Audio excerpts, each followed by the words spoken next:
दोस्तों, अगर हम वर्ल्ड हिस्ट्री के बारे में बात करें या हिस्ट्री के बारे में बात करें, विश्व की, इंडियन हिस्ट्री नहीं, विश्व की हिस्ट्री की बात करें, तो पहले ही अगर हम लोग देखें तो सबसे पहले हमें पुनर्जागरण काल के बारे में देखने को मिलता है।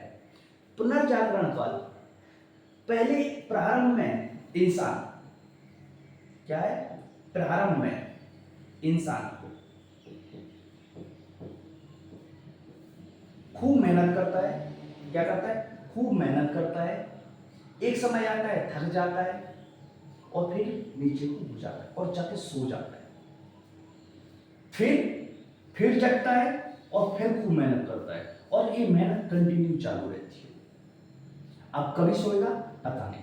प्रारंभ में क्या होता है? इंसान खूब मेहनत करता है, ऊपर उठता है, धीरे धीरे डाउन होता है और फिर जब सो के फिर उठता है, सोकर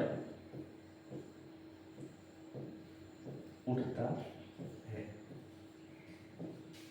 सोकर उठता है और फिर जब लगता है कि मैं नीचे आ रहा हूं, फिर आदमी उठने लगता है, फिर कंटिन्यू मेहनत करता है। और ये कंटिन्यू अगर मेहनत करता है तो ये नीचे कभी नहीं आएगा। क्या? नीचे नहीं आएगा।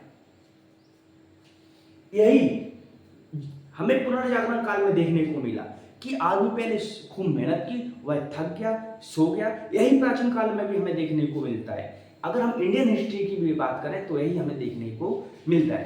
प्राचीन काल में अगर हम लोग देखें, थोड़ा सा अपने इंडिया के बारे में अगर हम लोग देखें, इंडियन हिस्ट्री के बारे में देखने को मिलता है। प्राचीन काल हम 3 खंडों में अपने इतिहास को बांटते हैं। एक बांटते हैं प्राचीन काल, प्राचीन काल, दूसरा मध्यकाल, एक आधुनिक काल।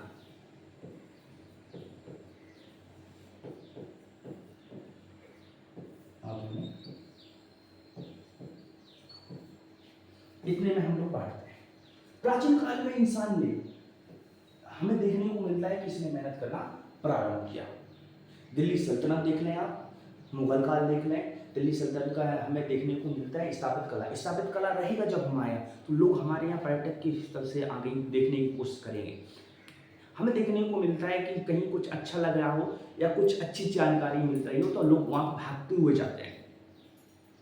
ऐसे प्राचीन काल में हमें देखने को मिलता है दिल्ली सल्तनत काल। अगर हम इस समय का पीरियड काल देखें तो इतनी चीजों की बढ़ोतरी हुई कि लोगों ने अपना काम इसमें लगाना प्रारंभ कर दिया। चाहे हम लोग कुतुबुद्दीन के बारे में देखें, ऐबक के बारे में देखें, अलाउद्दीन के बारे में देखें, चाहे उसके बनाए हुए इमारत के बारे में देखें। अगर दिल्ली सल्तनत के समय पर अगर हम लोग देखें तो कुतुबुद्दीन ऐबक में कुतुब मीनार का निर्माण कराया, अलाउद्दीन खिलजी ने अलाई दरवाजे का निर्माण कराया। ऐसे हमें बहुत सारी चीजें देखने को मिलती हैं। तो उस समय पे बढ़ा, फिर देखने को मिला कि डाउन हुआ। कभी हमें देखने को मिलता है हुमायूं बाबर के समय पे डाउन हुआ, फिर अकबर के बाद, अकबर के समय या फिर ऊपर उठा। कभी अकबर के समय पे अपनी रेस में फिर बढ़ा, ऊपर हुआ। और हमें देखने को मिलता है कि शाहजहां, औरंगजेब, इनके समय पे हमें, और शाहजहां, औरंगजेब, तुम्हारे सलीम, इन सब के समय पे ये बहुत आगे हुआ, बहुत आगे हुआ, बहुत आगे बढ़ता हुआ चला गया। लेकिन जैसे ही उत्तर मुगल काल आया फिर डाउन हुआ। इसके बाद फिर हमें देखने को मिला कि जब पूर्ण तरीका से अंग्रेजों का शासन आया तो यह फिर बढ़ा। कैसे बढ़ा? रेल आई, रेल आई, तार व्यवस्था हुई, पुलिस व्यवस्था अच्छी, हर चीज व्यवस्था हमें देखने को अंग्रेजों के समय पे हमें देखने को मिली। लेकिन जब भारत गुलामी से थोड़ा सा छूटने वाला ही था, फिर यह डाउन हुआ कि हमें देखने को मिलता है कभी 1991 में। 1991 के बाद फिर भारत आगे बढ़ा और अभी कंटिन्यू यह हमें देखने को मिल रहा है कि बढ़ ही रहा है। अभी कभी डाउन होगा, अभी इसकी जानकारी नहीं, और डाउन होगा तो महामारी अवश्य आएगी। हमें यह देखने को मिलता है। ऐसी पुनर्जागरण काल में, पुनर्जागरण काल में प्रारंभ में बढ़ा, फिर डाउन हुआ, फिर बढ़ा और अभी बढ़ता चला जा रहा है। पुनर्जागरण काल की अगर हम लोग देखें तो ईसाइयों ने हर धर्म में हमें भ्रांति देखने को मिलती है, चाहे मुस्लिम धर्म हो, हिंदू हो, सिख हो, ईसाई हो, हर धर्म में हमें भ्रांति देखने को मिलती है कि कहीं ना कहीं कुछ गलत हमें देखने को मिलता है। हिंदू धर्म में सती प्रथा गलत थी, मुस्लिम में भी कुछ गलत था, ईसाइयों में कुछ गलत है, सिख में भी कुछ गलत है, बौद्ध में भी कुछ गलत है। हर धर्म में हमें कुछ ना कुछ गलत देखने को थोड़ा बहुत मिलता है। हाँ, पूर्ण तरीका से नहीं, कुछ अच्छाइयां हैं और कुछ बुराइयां भी हैं, यह सब हमें देखने को मिलता है। पुनर्जागरण काल में जब ईसाइयों ने अपना बोलबाला ज्यादा कर दिया, दुनिया पे अपने नियम थोपने चालू कर दिए, तो हमें देखने को मिलता है कि मुस्लिम सत्ता ने उनका अंत किया। इस प्रकार हमें देखने को व्यवस्थाएं देखने को मिलती हैं। अगर पुनर्जागरण काल के अगर हम लोग शब्द की बात करें तो यह फ्रांसीसी शब्द है और रेनेसा से इसका शब्द को जोड़ा जाता है। इससे रेनेसा से इसको जोड़ा जाता है जिसका अर्थ है दोबारा जाग उठना। पुनर्जागरण काल का मतलब है, रेनेसा का अर्थ है पुनर्जागरण, मतलब सोए हुए व्यक्ति को दोबारा उठना। अगर इसकी हम देखें तो शुरुआत पुनर्जागरण काल की अगर हम शुरुआत कर देखें तो इटली के शहर फ्लोरेसिया में देखने को मिलती है। ठीक है, कहां से? इटली के शहर फ्लोरेस, कोई रेसन कहता है, कोई रेस कहता है, यहां से हमें देखने को मिलती है। और इसकी अगर हम लोग पुस्तक की बात करें तो हमें एक पुस्तक देखने को मिलती है, कवि दांते ने अपनी पुस्तक प्रस्तुत की, डिवाइन के नाम से, डिवाइन कॉमेडी के नाम से इसकी पुस्तक हमें जानकारी मिलती है कि जिसमें स्वर्ग की काल्पनिक चर्चा के बारे में, स्वर्ग और नरक की काल्पनिक चर्चाओं के बारे में हमें दांते ने स्पष्टीकरण किया पुनर्जागरण के काल के बारे में। ठीक है, यह हमें देखने को मिलती है और यह इटली से प्रारंभ हुआ और धीरे धीरे पूरे मध्य भारत में फैल गया। मध्य भारत में फैला और तुम्हारे और देशों में, रूस में, जापान में, अमेरिका में, इटली में, सब जगह धीरे धीरे यह इसका विस्तार होते हुए चला गया। तभी तो ये लोग खोज करते करते भारत आए, दक्षिण भारत आए, मध्य भारत आए, उत्तर भारत में आए और इनको लगा कि वास्तव में भारत तो सोने की चिड़िया है। सोने की चिड़िया कहने का मतलब आप लोग अभी तक नहीं समझे होंगे सोने की चिड़िया का मतलब क्या रहा भारत में। एक छोटी सी हम जानकारी आपको दें, अगर हम लोग भारत का मैप देखें, अगर देखें कोई भी देखें,